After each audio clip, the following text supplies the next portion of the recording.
करने की जरूरत नहीं है। इस पर लुइजा ने पूछा कि फिर करना क्या है मुझे, तो नेथन के पास भी कोई खास जवाब नहीं था। उसने सिर्फ इतना कहा कि शायद तुम्हारा काम विल को खुश रखना है। मगर लुइजा की विल के साथ पहली बातचीत बिल्कुल भी अच्छी नहीं थी। उसने विल को मनाने की कोशिश की कि चलो मेरे साथ बाहर चलो, लेकिन विल हर बात पर ताना सा मार देता। बहुत रूड भी था वो। फिर उसने सीधा सीधा कहा कि बहुत बकर बकर करती हो तुम, मेरे आसपास हो तो थोड़ा कम बोला करो। इससे अपनी लुइजा का मन और थोड़ा खट्टा हो गया। लुइजा ने कोशिश बहुत की कि दिखाए ना कि उसे बुरा लगा है, लेकिन उसके चेहरे पर ये साफ दिख रहा था। फिर हम देखते हैं कि वो गार्डन में अकेली बैठकर लंच करती थी, सबसे अलग, खास करके विल से। इतनी बुरी शुरुआत के बावजूद लुइजा ने नौकरी छोड़ने की बजाय काम करने का फैसला किया। हर दिन वो अपने रंगीन कपड़ों में आती और पूरी कोशिश करती कि विल को थोड़ा आराम और खुश महसूस करवा सके। हर दिन विल उसे देखकर और ज्यादा कंफ्यूज लगने लगता। वो सोच रहा था कि इस लड़की को बिल्कुल बेइज्जती महसूस नहीं होती या सेल्फ रिस्पेक्ट है ही नहीं इसमें। इसी बीच लुइजा अपनी बहन ट्रीना के साथ विल के बारे में बात कर रही थी। धीरे धीरे बात ट्रीना पर आ गई,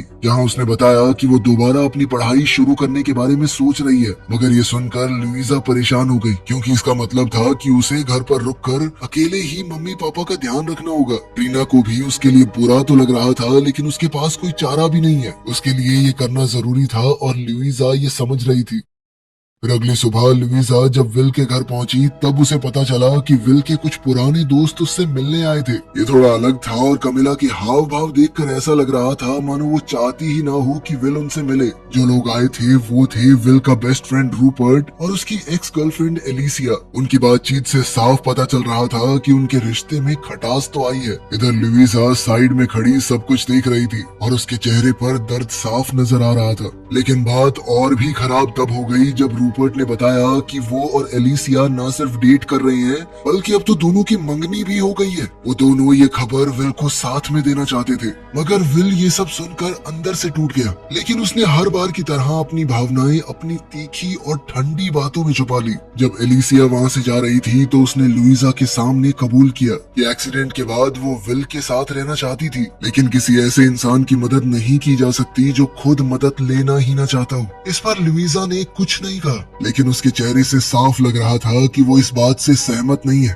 खैर, उनके जाने के बाद लुइजा को दूसरे कमरे से जोर की आवाज आई। वो तुरंत वहां गई और देखा कि विल की फ्रेम्ड फोटोज जमीन पर टूटकर बिखरी हुई थी। ऐसा लग रहा था जैसे विल ने खुद उन्हें गिरा दिया हो। बाद में जब लुइजा अपने बॉयफ्रेंड पैट्रिक के साथ थी, तब भी वो विल के बारे में ही बात कर रही थी। उसने कहा कि मुझे यकीन नहीं होता बेचारे विल के साथ जिंदगी ने पहले तो इतना बुरा किया, ऊपर से उसका सबसे करीबी दोस्त और उसकी एक्स एक दूसरे से शादी करने वाले हैं। ये सब देखकर उस बेचारी को अपनी डिसेबिलिटी का और ज्यादा एहसास होता।